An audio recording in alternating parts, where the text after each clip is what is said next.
ভোরবেলা ঘুম থেকে উঠে রেডি টেডি হয়ে নিলাম, তখন বাজে 4:30। বেরিয়ে পড়লাম ঘুরতে যাওয়ার উদ্দেশ্যে।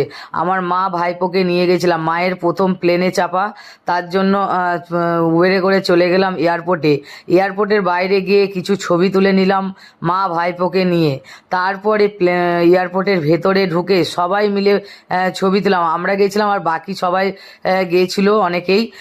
তারপরে সবাই মিলে একটু কফি খেতে চলে গেলাম, আমি আমার হাজব্যান্ড আর বাকি যারা গেছিল তারা। তারপরে চলে গেলাম চেকিং করে চলে গেলাম বাসে বাসে যাচ্ছি। সেখানে বাস থেকে গিয়ে প্লেনের কাছে যাব বলে বাসে করে গেলাম। কতগুলো বাস থেকে প্লেন দেখতে পেলাম, খুব আমার মায়ের আনন্দ হচ্ছিল। মা এই বয়সে প্লেনে চেপেছে, মায়ের একটা আনন্দই আলাদা। তারপরে প্লেনের কাছে গিয়ে সবাই মিলে একটু ছবি তুলে নিলাম। তারপরে প্লেনে উঠে প্লেনটা ছেড়ে দিল, আস্তে আস্তে উপরের দিকে উঠছিল, মেঘের মধ্যে ভেতরে যাচ্ছে, আনন্দটাই আলাদা লাগছে মাকে নিয়ে।